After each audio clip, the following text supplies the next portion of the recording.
У древнегреческого поэта Валерия Бабрия есть басня об осле, на спину которому водрузили статую Изиды. Он гордо шел впереди мистериального шествия, и люди воздавали изваянию богини почести. Ослик все больше и больше приходил в восторг, думая, что все приветствуют его. Когда же процессия достигла конечного пункта, со счастливого животного сняли священную поклажу и понесли ее в сакральное место.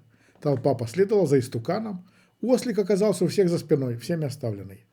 Он рванул было вперед, чтобы занять причитающееся ему, как он думал, место, но тут же получил удар хлыста от погонщика восклицающего: «Куда ты прешь, безмозглая скотина? Ведь ты не бог, а лишь носильщик Бога».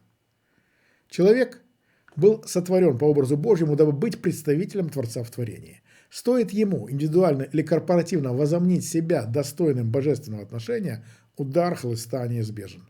И чем дольше длится наваждение, тем больнее будет этот удар.